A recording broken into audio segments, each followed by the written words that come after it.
What is up, you jackwagons? I am Speed Fury, and I am back with the next episode of, well, the Gladiator Masters, the main story.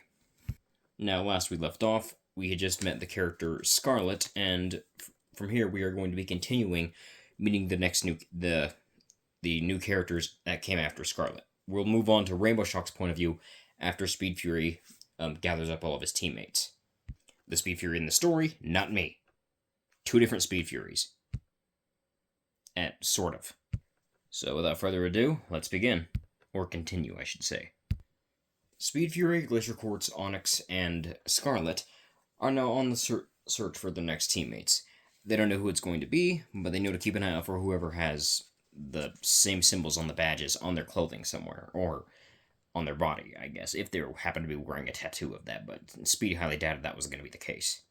At this point in time, both Speed Fury and Onyx had tried several ways to get Scarlet to get a different set of clothing on.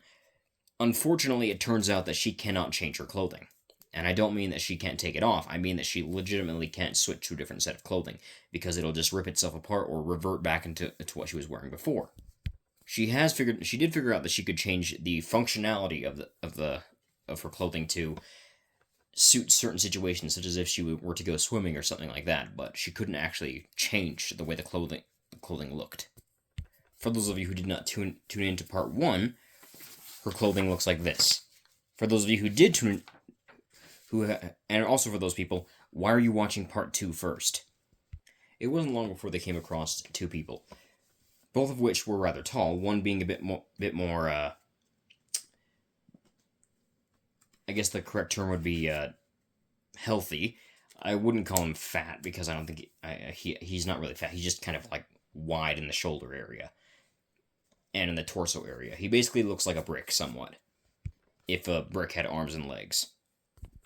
And before anyone asks, yes, some of these characters are based directly off people I know in real life. Anyway, these two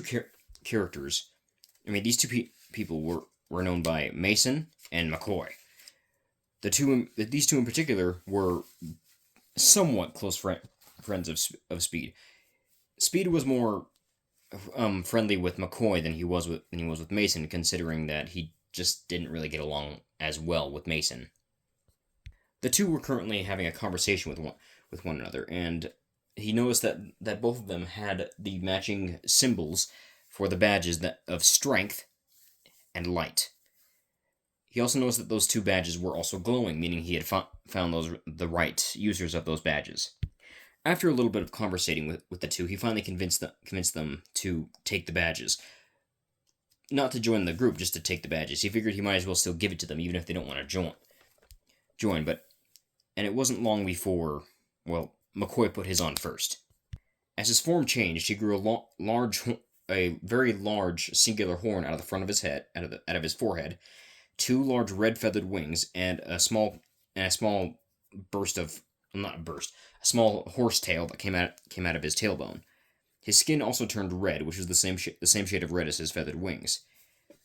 He also gained a bit more bulk than he had before, and now also had a weird marking over one of his eyes that looked kind of like a slash mark, despite the fact that it wasn't actually a real slash mark. His new form looked more, well, I guess muscular would be the correct term, but he also didn't really change in personality, because that would be bad if someone actually changed personality. That'd be like rewriting somebody. So, looking over himself, he was very happy with the new appearance, and even showed off his strength by picking up one of the other Omniforce users and juggling them in his hand as though they were a ball. Let's just say Quartz was not too happy about this endeavor. Ignore the helmet on his head; that'll come later, like in the next 5 minutes. Anyway, the other got blue feathered wings, horse ears poking out of the sort of the sides of the top of his head, and as well as a horsetail. Instead of being an alicorn like McCoy, he ended up being a Pegasus. The two were named Strike and Flashbang, respectively. They had the ability, since that was the best fitting names for both. Strike being now much stronger than before questions as to what the name of this specific team was going to be, Speed explaining that he was going to call the team Gladiator Masters, to which Strike then asked Speed to make him a helmet, a gladiatorial helmet, which Speed obliged and made said helmet for him. Coincidentally enough, shortly after this happened, a boy came around the corner, the boy having freckles on his face and straight brown hair. He looked between all the Gladiator Masters before saying it in a somewhat nonplussed tone. He's like, "Oh great, they're multiplying." The boy had somewhat of a cowboy-like accent but it wasn't like very noticeable. The boy was known as Caden, and he was very fond of cowboy stuff.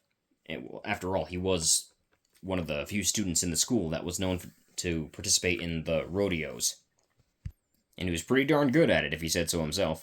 Turns out he was also the next Omniforce member they were looking for. The Omniforce member that would wield the power of technomancy, which was a strange power for him to have considering he wasn't all that tech savvy.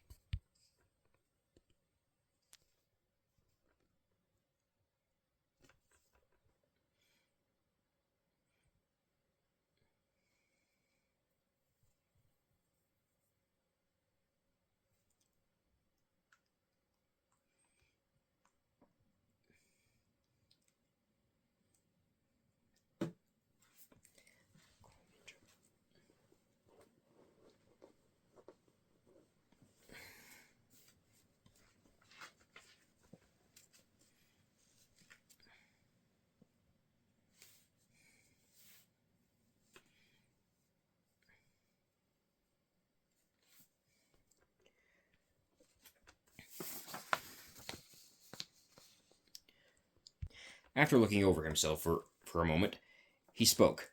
"Well, these powers are certainly quite the development. This is going to be quite an interesting little, I guess, soiree, if you want to say that." Several Gladiator Masters just stared at him for a second before Speed Fury spoke up. "Holy shit, he's smart now." "What's that supposed to mean?" said the boy. "No offense, Caden," said Speed, "but you weren't exactly the smartest tool in the shed before you got your powers." "I'm going to choose to avoid the fact that you call me stupid," said Caden. "So," said Speed, "you got an idea for a new name for yourself? Because I'm not going to call you Caden in the battlefield." The boy, Caden thought to himself for a minute before one of his eyes gave a bit of a widening as though he had a realization. "I think I'll go by the name Technoblast," he said. "Cool," said Speed. "Now let's go look for the other teammates. I hope Rainbow's doing just as well as I am." The next person they met up with was actually one of Speed's neighbors. His name was Tyler. It only took a short amount of convincing for him to actually be willing to join because, once again, who doesn't want powers? Upon receiving his powers, his hair became spikier, but also took the shape of what looked like flames. His skin turned a bright orange, and his arms and tailbone sprouted what looked like flames. On closer inspection, it was realized that they were wings and a tail that were also made of fire. Tyler had become part phoenix, or had the attributes of a phoenix, and had immediately renamed himself as Fluminoid, which was a very well thought out name in Speed Fury's opinion. Just so we're clear, not every name that the Gladiator Masters have I actually came up with. I didn't actually come up with all of them. Fluminoid and Glacier Quartz are two of the names that their real life counterparts actually gave me the idea of. They told me that those were names that they wanted to have, and hearing that, I just sort of based what their character designs and what their powers would be off the names they chose for the character. Anyway, Fluminoid was, well, he looked pretty much the same as he did before, but he somehow lost his freckles in the process. Yes, he had freckles before. A few of the Gladiator Masters tended to stay away from his arms because of the flaming wings, but when Speed put his hand through the flames, he realized that they weren't even hot. With them realizing that Fluminoid could actually control the amount of heat that comes off the flames, as well as how much damage they do, meaning that anyone could pretty much put their hands in the flames and it wouldn't hurt at all. Or do any damage either. That could be very useful, and a lot less hazardous to people as well. It took a bit more searching, but eventually they did come across one last teammate. However, this also meant that there were still a few other teammates that Speed had yet to recruit, and they weren't present in the school. This last teammate was another tall and somewhat brick-built boy named Chase.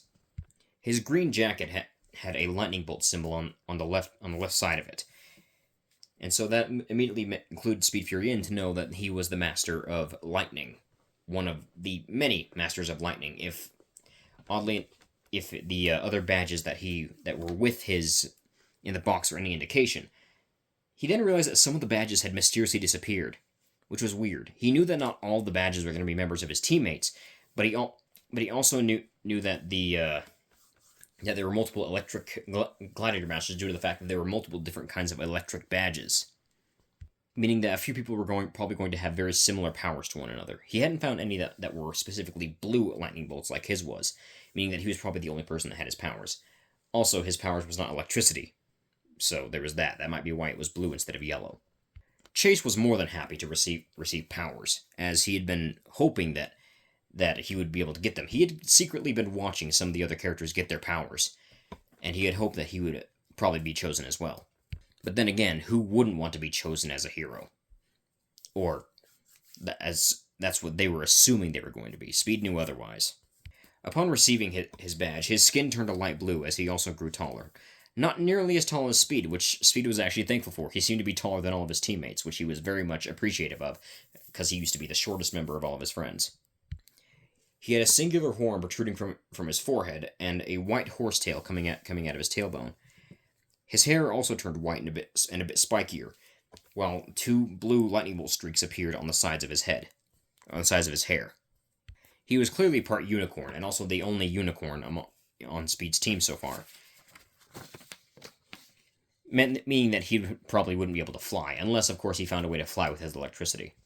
Upon testing his powers, he realized that he could actually make electric constructs with his abilities, which Speed didn't know if that was a thing that all of the electric Gladiator Masters could do, because, he'd only met one so far, being his current newest teammate, but it was still pretty cool to watch him form what was essentially a dragon-headed arm cannon on his left arm. As though it was within perfect timing, Speed was then called on his communicator, which he actually didn't know that his badge could do that, but upon pulling out the badge and pressing the center of it, he realized that's how he activated the receive message button, or accept call button, or whatever. On the other end was Rainbow Shock, who immediately called out to Speed Fury by referring to him as Speedy. Speed somewhat turned a bit of a darker shade of blue at that, not really expecting her to already have a nickname for him. She asked him how many of his teammates he had found, to which he relayed that he had found, 7. Or, not 7, 6. Rainbow had yet to find any of her teammates, which she was kind of a bit disappointed at, and Scarlet came and introduced herself. Rainbow seemed to have a bit of a personality change at that, asking Speed who she was and why she's so dressed like that. Speed shrugged before saying, "Don't know. She's not going to take me from you if that's what you're worried about," he said. Rainbow began stuttering before she then denied that claim, saying that she never had feelings for him in the first place, to which Speed reminded her that she had confessed in the morning, pretty much by flirting with him the entire time. Speed found it quite amusing that it was kind of easy to fluster her as long as he flirted back. Turns out that she wasn't expecting him to actually flirt back. Not sure what to say, she immediately told Speed to shut up and then hung up the phone, or hung up the communicator. After which, Scarlet elbowed Speed in the arm before saying, "She's a keeper." Onyx adding in that she was also a tsundere. Speed arched one of Speed's eyebrows went up at Onyx's little jab before saying, "I'm pretty sure she's more of a yandere than a tsundere, considering that, you guys haven't seen what she's like when she's not around the rest of you. Also, she's not my girlfriend." It was then Quartz's turn to butt in as he said, "And you weren't just flirting with her a second ago?" "I didn't say she's not fun to tease," said Speed. The current amount of Speed Fury's team, which he had named the Alpha Masters, decided to wait outside the school for when Rainbow got her team put together, and Speed sent her a message to let her know that they were going to be outside the school waiting in the first place. From here, we move on with Rainbow's point of view. After finishing talking with Speed, Rainbow continued to search for her teammates. She was still rather embarrassed that Speed caught her off guard like that. She was too busy caught up in her thoughts and ran into somebody with what looked like a traditional school uniform, which was odd because the high school didn't require you to wear a uniform. Nobody wore uniforms. The girl wore red-rimmed glasses and had black hair. She had freckles on her face and looked to be part Asian, or maybe even Japanese. The girl introduced herself as Jenny, which was very startling for Rainbow, considering that the girl that was on Speed's team was named Jenna before getting her powers. So it was a very odd coincidence. She talked with the girl for a bit. The girl recognizing Rainbow as the new girl. Before I continue, I'm just going to mention Jenny is not an actual person in real life. She is not based off anyone real. After a bit more talking, Rainbow realized that Jenny had one of the elemental symbols on her outfit, specifically on her skirt. The skirt had a crescent moon symbol with a star between the 2 points of the moon. She looked down to the bag that was carrying the other badges before explaining to Jenny about what she was, as well as that she has the potential to have powers. Surprisingly, Jenny was all for this, considering she had seen several other people become Omniforce rulers already. It wasn't hard to notice when more giant people began to show up, especially when they couldn't stand completely straight in the hallways, considering how low the hallway ceiling was. It's probably why they all left the school after seemingly getting enough members or whatever. Taking her badge and placing it on her chest, Jenny's appearance began to change just like everybody else's. Unlike with Fluminoid, her freckles did stay, but her skin turned a lighter shade of blue. Her hair turned a mixture of both blue and pink. She also grew two horns on the side of her head, both having two spikes on. The horns were like singular horn, but like two spikes on the ends. They were purple. She grew a long tail with a 3-spiked tip at the end of it. And instead of 2 dragon wings, 4 dragon wings came out, all of which were already seemingly spread out. The wings were also noticeably somewhat butterfly-shaped. Her outfit overall didn't change that much. Her shirt stayed white while her skirt stayed red, but the moon symbol disappeared from her skirt. Rainbow explained that the badge she had given her, which she had already been explained by Omnizaid what each element resembled, explained that the badge gave her the powers of the element of space magic, meaning that she could pretty much do magic, and all of that magic had to do with, well, outer space and the cosmos and stuff. Hearing this, Jenny immediately renamed herself to Stardust. Rainbow couldn't help but think that Stardust's appearance looked somewhat like, well,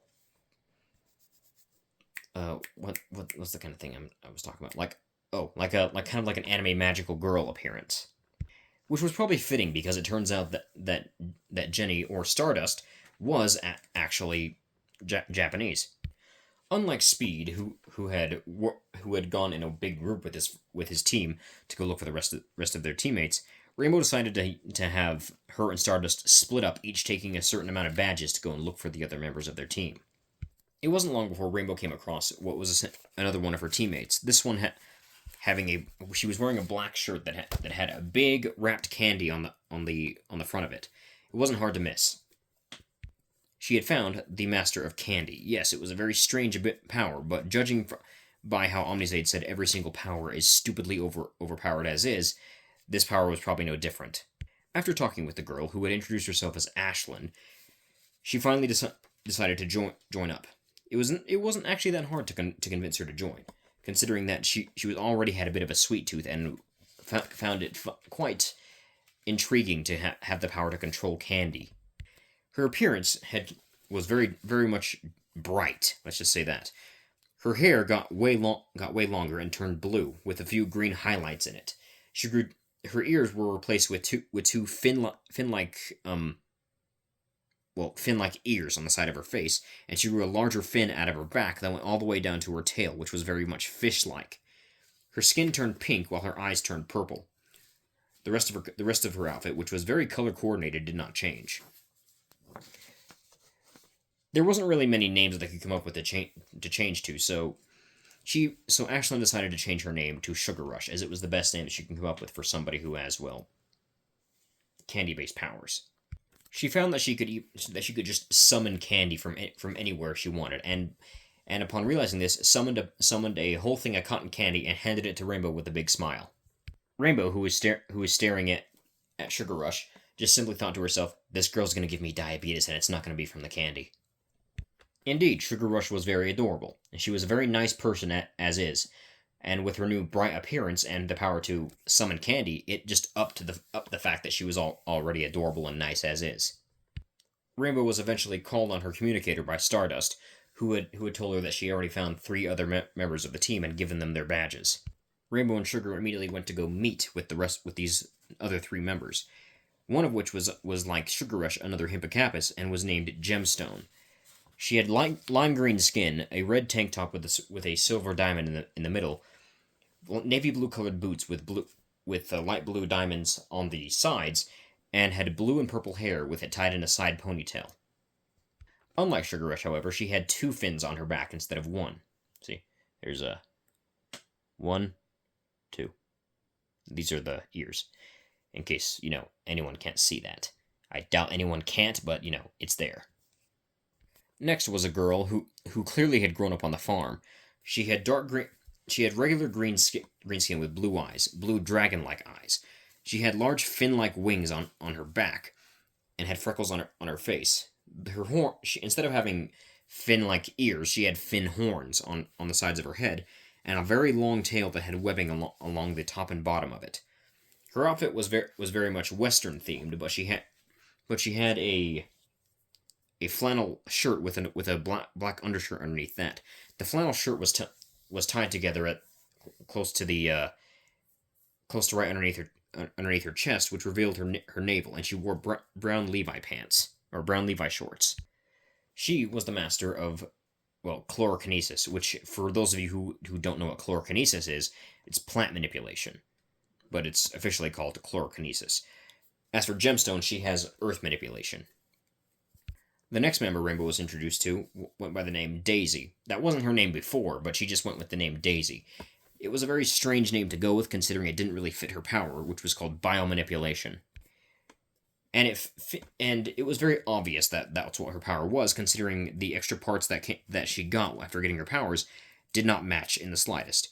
Her left wings were what looked like insect wings, while her right wings. Her left wings were what appeared to be space dragon wings, just like Stardust. The two horns on her head looked like to be made of fire and ice, while her tail was a water dragon tail.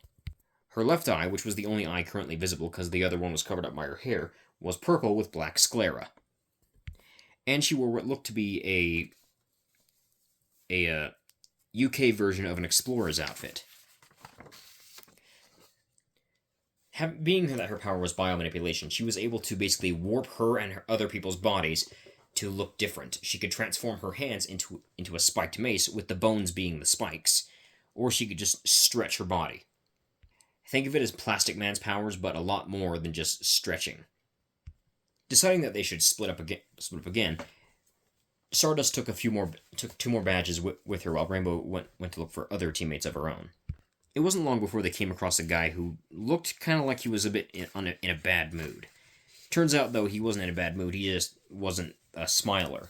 He was a nice guy, though. His name was Grant, and he wore a black leather jacket with orange stripes on it. He wore a green shirt underneath and almost purple-colored Levi pants. When he looked at them, they noticed that on the left arm of his leather jacket sleeve, it had what looked like claw marks on the side, which easily matched up with the badge of Rage. While he did look like an angry person, he was actually a pretty chill dude. When he was asked if he wanted to get powers, his first response, because apparently he hadn't been paying attention to what was going on around them, was, "Girl, what you been drinking?" After telling him that they were serious and that they actually wanted him to join them, Ripclaw, the boy just shrugged before taking the offered badge and placing it on his chest. His new form had red skin with purple spiky hair, which was a lot less spiky than some of the other members of Speed's team, and large red and purple wings. His tail looked kind of like a regular dragon tail, like a stereotypical, having just an arrow tip at the end of it. He didn't have any noticeable horns, but the spiky hair made more than up for it. Rainbow decided to give him the new name Ripclaw, as it was very fitting for his constant, grumpy expression he put on. And because, the symbol of his power was already claw marks in the first place, so. Rainbow and the members of her team that were with her then came across two girls, one of which was almost an exact carbon copy copy of Sugar Rush, just slightly toned down a bit more. Sugar Rush couldn't help but squeeze the girl in a tight embrace, which the girl reciprocated in. At the same time, Rainbow and Stardust both not Stardust. Rainbow and Gemstone both thought to themselves, "Oh, great, there's two of them." The girl was given the badge of Solar Energy. Her appearance changed to have her skin be more of a golden yellow, while her hair turned blue with red streaks in it. She also grew a tail that had, oddly enough, a very similar looking appearance to the two pigtails coming out of the side of her hair, and she grew a single horn out of her forehead and two large feathered wings. She had become part alicorn. Seeing as the girl's name was already Dawn before getting her powers, they decided to go with a name that had to do with the same thing as her powers, because her name already kind of fit. So they went with the name Solstice, with them having no problems calling her Dawn every now and then. Her and Sugar Rush would then spend most of the time trying to get Ripclaw to smile. They did not succeed. The group was heading to the lunchroom to hopefully find maybe somebody in there that had a connection to the Omniforce. However, they stopped when they saw what looked like a boy with an orange raggedy shirt and even more raggedy pants sneaking up on two guys that were bullying somebody else. The boy then, seemingly out of nowhere, pulled out an air horn and got ready to buzz it with what looked like a very mischievous smile on his face. Once he hit the air horn, the two bullies immediately jumped, and he immediately started running. To which, as soon as he went around a corner and they were chased him around, he had actually hidden somewhere where they couldn't see. They kept running, and he simply walked back to where he was, asking the kid if he was okay. Afterwards, he was then approached by Rainbow and the members of her team that were with her. The boy introduced himself as Joshua, and that he was a prankster. Specifically, though, his main targets were bullies and other people who actually deserved to be hit with pranks. They noticed that the symbol on his shirt looked like some kind of tornado. Rainbow looked through her badges before finding one that was a tornado, but she didn't actually know what this badge was meant to symbolize, considering that, well, it was already kind of a strange-looking badge, and he didn't seem like the kind of person that would have wind powers. Still, she asked him if he was willing to join, to which he nonchalantly shrugged before saying he's willing to give it a go. Upon receiving his badge, he had what was essentially the most drastic change out of all of them. His right eye had shrunk down to seemingly what looked to a small dot, while his left eye, with red sclera, while his left eye, which had a yellow pupil, had turned into what looked more like a lizard's eye. His hair became a lot messy and turned white, and two horns that were both different kinds of horns came out of his head. One of his ears turned into an elf ear, while the other turned into a fin-like ear. His left wing, that came out of his back, was feathered, while his right wing was a dragon's wing.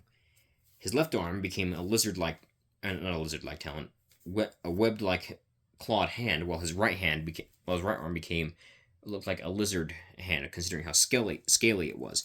The tail that came out of his tailbone looked like a stegosaurus tail, while his left leg turned into what appeared to be a goat hoof, and his right leg turned into a dragon's talon. His skin was overall green, but his arms, legs, and tail were all different colors from his skin. Suffice to say, his appearance looked rather, chaotic. The boy then snapped his fingers as a bouquet of roses appeared in his hands, which he presented to Gemstone. Gemstone took the bouquet with a small giggle before the roses then all began to look at her as though the heads of the roses were actual heads, before one of the roses reached out one of its petals, ripped one of the other ones in half, and presented the rose to her. And of course, the other rose that essentially got decapitated was also screamed in pain before it got decapitated, to which Gemstone was a bit horrified at. Rainbow then realized that the tornado wasn't symbolizing air, it was symbolizing chaos. Her new teammate's ability was chaos energy. Gemstone threw the bouquet of roses back at their new chaotic teammate, who just split his head, whose head formed a crack down the middle, split open, and the roses went right through his head before his head connected back together. Deciding that a name that was chaotic was fitting for him, they just called him Kaon, which he was completely fine with. Although the entire time that they were discussing finding the rest of their teammates, Kaon did have a mischievous smirk on his face the entire time. The group eventually came to the lunchroom like they were planning before, and found their last two teammates they were looking for. One of which was a girl who was holding what looked like a prop magician's wand and was talking about something about some kind of talent show that was coming up or something like that, while the other was just listening intently. She also seemed to be looking through different cards. The cards in particular seemed to be from some kind of card game that involved wizards and magic and stuff. The two were clearly, well, magical fanatics, but different kinds of magic. One was stage magic, while the other seemed to be more into mystical magic. Introducing herself to the two, they introduced themselves as the best friends that they were. Their names were Erica and Sandra. Erica being the one who loved stage magic, while Sandra was the one who was interested in, well, magic. Coincidentally enough, they were both ecstatic to realize that they could have access to using this kind of power through the badges that they were being given, with Erica having the powers of stage magic, while Sandra was given the powers of, well, just regular magic. The two, after receiving their powers, had very similar changes. They both became unicorns, but Erica's hair turned silver while her skin turned purple. Also, she got a complete wardrobe change, just like with Scarlet, except her wardrobe turned into what looked like a traditional magician's outfit. She waved her wand around, and a bouquet of flowers burst from the tip of the wand, with Kaon then saying that he already did that bit and she couldn't copy him. As for Sandra, she immediately began to move her hands around, which constructed multiple objects made of pure magic before making them all disperse. Her skin was a light blue color, and her hair had turned purple, with a pink and red streak in each. Her unicorn horn was actually curved a little bit, similar to Onyx's.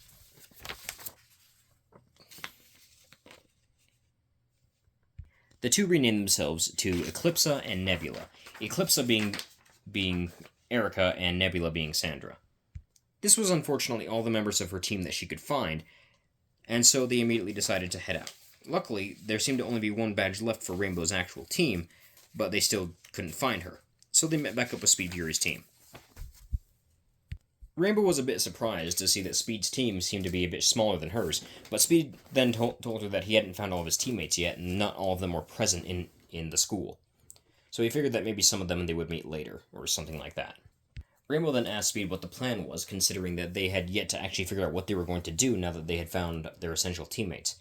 Speed had been thinking about it for a bit before he finally said, "I have a plan, but I don't know how well it's going to work," he said. Speed then opened a portal, not a dimensional portal, just a portal to somewhere else, and they all walked through, coming out in the middle of the desert, to which some Gladiator Masters were confused at. "Y'all want to explain why we're out in the desert?" said Lasso. "Just watch," said Speed. Speed began to rub his hands together as his body began to surge with energy before he slammed his fists down into the ground. A large structure began to grow out of the ground as though it was a plant, but it clearly wasn't, considering that it was seemingly made of some kind of metal or silver or something. When the structure had stopped growing, it was revealed to be a large tower that was twice the height of the Empire State Building. "Oh yeah, that's not going to attract attention," said Onyx. "I'll set up some security systems," said Speed. "Do we really need a house that big?" said Lasso. A voice that none of them except for Speed Fury and Rainbow Shock recognized spoke up. "You will meet more elemental masters in time. The tower is for the rest of the team that will join you."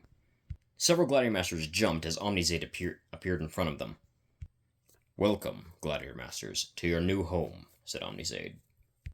The other Gladiator Masters stared in awe at the large structure before Onyx spoke up, saying, "I get the top bunk." Speed looked at him before saying, "What makes you think we all have to share rooms?" "I'm just saying, just in case, I get the top bunk," said Onyx again. "If there's a top bunk, I'll fight you for it," said Speed. "What if there's multiple?" said Quartz. "I'll fight you all for it," said Speed. "I'm gonna be king of the top bunk, not any of you, me." Speed then felt something press against his back as two arms wrapped around his torso and and began to, well, essentially feel up his chest. Speed slowly turned his head to see Rainbow staring up at him with a very seductive smile before saying, "Every king needs a queen." Speed immediately warped out of her grasp to somewhere else, but before then, well, shuddering as he gave her the "What's wrong with you?" look. After a bit more shuddering, Speed then looked at her and said, "We need to put a bell on you." Rainbow licked her lips before saying, kinky." "Shameless harpy," said Speed. Upon saying that, Rainbow's wings retracted into her back, and her legs transformed it into what looked like eagle talons, while her arms became coated in feathers with feathered wings along the on her arms. Rainbow then smiled before saying, "Indeed I am." Speed stared in confused shock for a minute before saying, "You can turn into other creatures?" Rainbow just simply shrugged before saying, "Yep." Speed just stared at her for a second before saying, "That's actually pretty cool, I'm not gonna lie." The group then walked into the base, hoping that it was to their liking. It very much was. Now we move to somebody else's perspective, not Rainbow Shock's, not Speed Fury's. Another one of the main characters. Sierra was feeling off. She also felt that something was up, considering that none of her friends were currently at the school and had disappeared mysteriously. She knew that Speed had gotten that weird new form and gotten taller. She'd seen it. Everybody had. It was hard not to miss. But that's kind of all she had been paying attention to. She did see that Weston, sorry, not Speed, Weston, had been walking with apparently a bunch of new, tall, multicolored people. But she didn't know who any of them were. But it was bothering her that a lot of her friends had mysteriously disappeared. She knew that Weston, or Speed, or whatever he went by now, was no longer at the school, that he had gone somewhere else with his new people, or whatever. She was kind of disappointed that he would just abandon the rest of his friends like that, but she was still bothered at the fact that none of her other friends were around either. They didn't even say anything to her. What had happened? These thoughts were still going through her head as she had gotten off the bus to head to her house. On her way, though, she saw something buried in the dirt that was glowing a soft pink. Despite her instincts telling her to not touch mysterious glowing objects that could possibly mutate and turn her into a weird monstrous creature, her curiosity got the best of her, and she went to go check it out. Uncovering what looked like a small circular black object with a pink eye in the center of it. Not the letter I, like an eyeball eye. Ignoring her survival instincts, she went to touch it, but as soon as her first finger tapped the badge, her vision went black. She woke up. She opened her eyes to find herself in the middle of a desert, and in the distance she could see a large silver tower. A very noticeable large silver tower. It really wasn't doing a good job of hiding itself. Judging by her surroundings, she wasn't actually very far from her home. She was somewhere in the desert outside of Orangeville. But she knew that tower wasn't there before. She took a closer look and noticed two figures standing nearby the tower, seemingly conversating with each other. She couldn't tell who they were or what they were. All she could see was that they were clearly talking to one another. She then noticed something else. There was a very fast blur running around the base, running around the tower, but not specifically staying in one spot. It seemed to be going in a certain pattern. She barely had time to realize when the blur shot past her at high speed, way too fast for her to even see, before then doing a 180 and coming back at her. Every instinct was screaming that she should move, that she should run, get out of the way, but she couldn't move. She shut her eyes waiting for the impact, but it never came. Instead, a voice spoke up. "I'm not going to run you over if that's what you're thinking." She opened one eye to see the person in question she was thinking about earlier. She looked at him before immediately scowling and kicking him in the shin, to which he jumped on one leg while holding onto his shin, and she began to scold him for just ditching school and not coming back like that. The boy, who seemingly now recognized who he was talking to, said, "Sierra?" She looked back at him and said, "Yeah, who do you think you were talking to, Weston?" He looked at her and then looked her up and down before saying, "You look different." She looked down at herself and realized that her skin was now pink and she had a tail. How did she not notice the tail before? Or the wings? She then began to feel the top of her head and realized that she had a set of horns as well as two more ears at the top of her head. horse-like ears. But the most baffling part about her new appearance was the fact that she was, well, thicker. Not to a point that it was inappropriate or weird, just it was a very noticeable change. The end of her tail had what looked like hair that was the same color and, well, feel as the hair on her head. Her wings, however, while they looked like dragon wings, instead of having regular flaps in the where the wings would have them, they had feathers. Speed, or Weston, had noticed this too and was looking over the wings before saying, "I think you're a combination of both Pegasus and dragon." "I hadn't noticed," said Sierra. "You want to explain to me why the heck I'm tall? I always used to be tall. Wait, you're taller than me." Speed was indeed now taller than Sierra by a foot. "You're just noticing that now?" he said.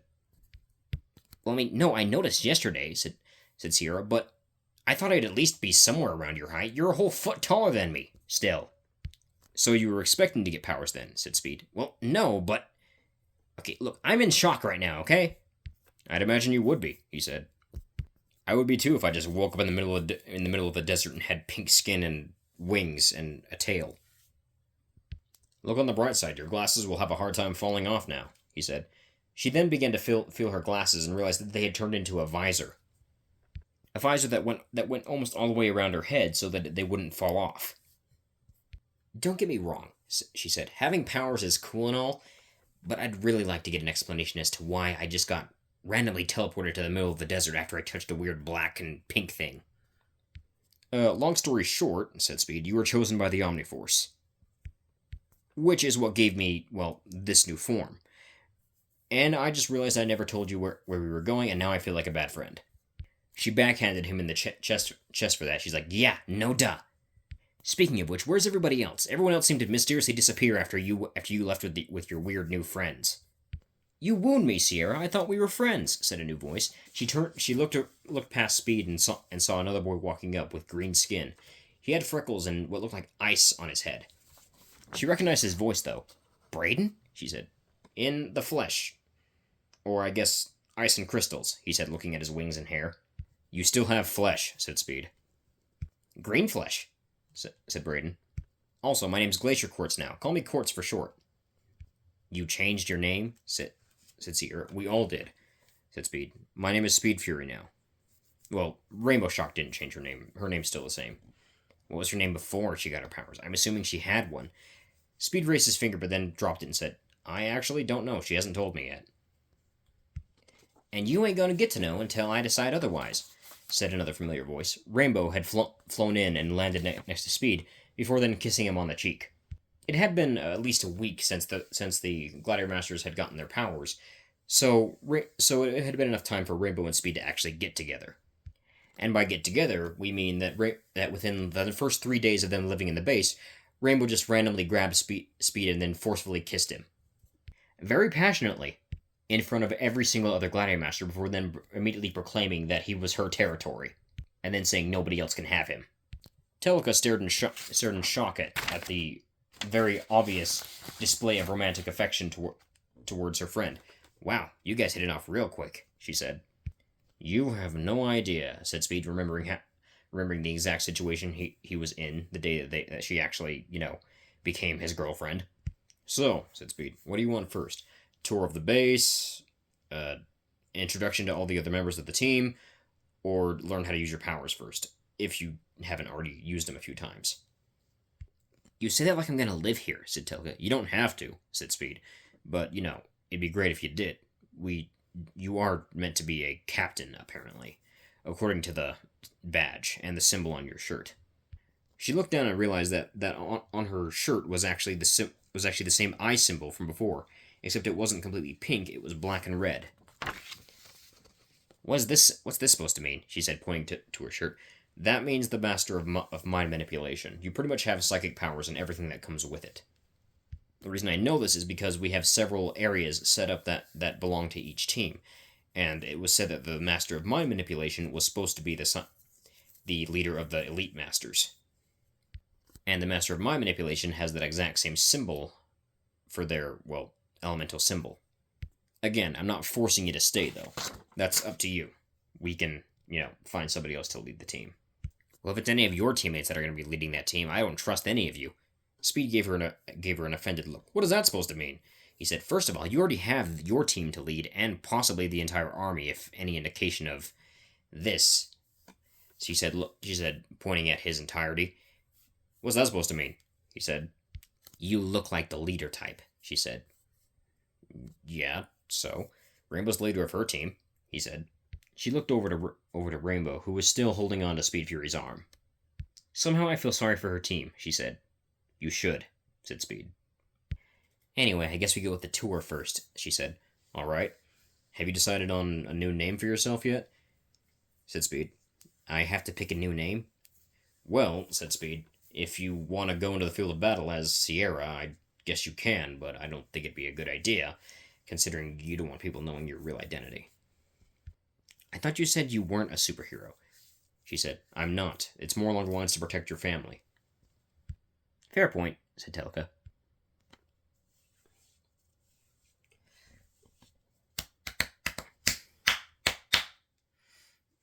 Who's the goth? Hey, who are you calling a goth? Who's the goth?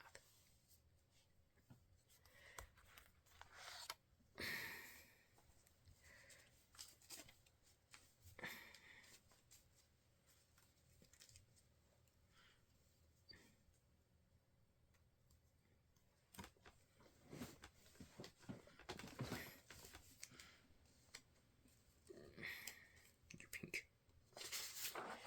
Well, thick.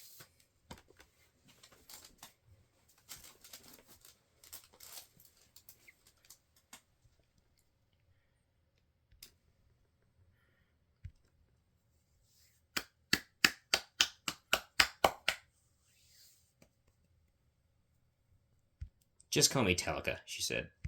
Fine with me, said Speed. The first stop on the tour was a large room in the middle of the center when they walked in. There were a few what looked like entertainment rooms. One like several TVs in the four different corners, and in the middle was a large box area that looked that looked like it had another entrance to there. On the side in the middle of each corner was a kitchen, since there was going to be multiple teams that would be better to have multiple kitchens. Up above there was a balcony above every area that went down different hallways as well. Down on the first floor there was also other hallways that went down into what where the other Gladiator Masters rooms were. Onyx was currently leaning against the wall that led to one of the hallways. Telecom looked at him before saying, "You guys have a goth?" Onyx gave Speed a death glare before saying, "I told you people were gonna think I was the Edgelord." "Hey, I'm not the one that made your skin pitch black," said Speed. "No, but I still look like it. That doesn't change the fact that what I said still counts." Recognizing the argumentative banter between Speed and the black-skinned guy, she said, "Gavin, it's Onyx," said Onyx. "But yes, it's me." "Well, we did always say that you dressing with dark clothing was going to bite you in the ass later." "Shut up," said Onyx. "Anyway," said Speed, breaking off the argument with Onyx, "might as well show you to your room." As they walked down the hallway, there were several rooms that had different symbols next to them. Each one for a different Gladiator Master. Eventually, they came to one that had the same glowing pink eye that the badge she had touched was on. The door opened to reveal a somewhat empty room. Speed saying, "You can decorate this place however you want. It doesn't really matter to me," he said. After taking a bit more of a look at her room, she then turned to Speed. "So, how many of your how many teams are here so far?"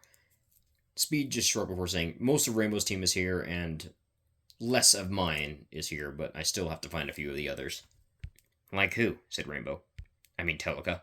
"Well, let's see," he said, opening his bag. "I've still got the Firefox, Toxic Fox, and what looks like fruit, and maybe an ice element user. I don't know. It's gonna get weird. There's also one for water in here, but I once again couldn't find that person either." "How does one be a Toxic Fox?" said Telka. "I don't know. It's what the badge is," he said, holding out the badge. The badge had a fox head with crossbones underneath it, with poisonous bubbles in the background. An explosion was then heard from back whence they came, followed by a bit of shouting. I should probably go check on that, said Speed. You go ahead, said Telka. I'll just check out the rest on my own. Speed walked back down the hall, and Telka began to walk again. She bumped into Rainbow along the way, and they began to talk. After talking for only about maybe what was essentially 2 minutes, Telka realized that there was definitely something wrong with Rainbow. So, why do you wear your hair like that? Said Telka, gesturing to the hair that was covering her eye. Rainbow removed the hair that was covering her eye to reveal a yellow eye. What that meant, meaning that she had heterochromatic eyes. She then covered the eye back up. Heterochromia, huh? Said Telka. Cool. She's like, Rainbow then gave her a smirk before saying, right? I can't wait to show Speedy. Telka gave a slight chuckle at that before saying, you really like him, don't you? Rainbow gave her a very crazed smirk before saying, oh yes. Telka's sweat dropped at that before worrying slightly about her friend's safety. After exploring a little bit more, Telka headed back to the main room. It was surprisingly easy to maneuver the base. When she arrived there, however, she witnessed a very peculiar sight. Speed was there, holding onto Onyx's legs and dangling him upside down. Do I even want to know what's going on here? Said Telka. He disrespected pizza, said Speed. I still say lasagna's better, said Onyx, and put me down, the blood's going to my head. Speed immediately dropped Onyx, who landed on his head with a loud bang. I hate you, said Onyx, who was still lying on the ground. What's up? Asked Speed, ignoring Onyx's comment. Your girlfriend's a lunatic, I hope you know that, she said. Oh yeah, I'm very much aware, said Speed. I didn't take you for the kind of guy that was into psychopaths, said Telka. Me neither, said Speed. Turns out I'm into psychopaths. I'm not sure if I should be worried about that or not, said Telka. Me neither, said Speed. So, how many team leaders are there? Said Telka. I think about maybe 10. I think that you're supposed to be one of the top 5. I'd be number 1, Rainbow's number 2, you'd be number 3, and there's 2 more after that would be part of the top 5. One of them is questionable to me. How so? Said Telka. Because the 5th one is called pastry manipulation. Pastry, said Telka. Yeah, said Speed. As in, like, muffins and cupcakes pastries? Yeah, said Speed. That's weird. I know, he said. Sounds tasty to me, said Kaon. Who asked you? Said Speed. Nobody. I just included myself. Yeah, obviously, said Speed. And then he then got a confused look on his face as he looked around, noticing that Kaon had just mysteriously vanished, without any sign of how he did it. That dude gives me the creeps, said Speed. You and me both, said Rainbow. I'm just glad he's not part of the Alpha Masters team, said another voice. Telka looked over to see a girl with red skin and a very revealing outfit. Damn, girl, put on some clothes, said Telka. I've tried. I literally can't wear anything but this. Ugh, that sucks, said Telka. Tell me about it, said Scarlet. I'm working on something that'll fix that, said a voice from inside the same room where the explosion was earlier. Well, he's gonna be working on that for a while then, said Onyx. I ain't stupid, said Techno. How long have you guys been teasing him about him not being a genius before? Said Telka. As much as we can, said Speed. I will turn your food into a railgun, he said. Okay, well stop, said Speed. Can he actually do that? Said Telka. Yeah, he can. He can literally turn anything into technology. It's terrifying. Anything, said Telka. Yeah, anything. So yes, he can actually turn food into a weapon. Is it weird that I kind of want to see if he can actually make a legit pizza gun that fires pizza out of it? Said Onyx. I actually kind of want to see that now too, said Speed. Ah, coconuts, now I'm hungry, said Speed. Let me know if you guys need anything. I'm gonna go raid the fridge. Which one? Said Onyx. All of them, said Speed. I think living here is gonna be very eventful, said Telka. Yep, said Onyx.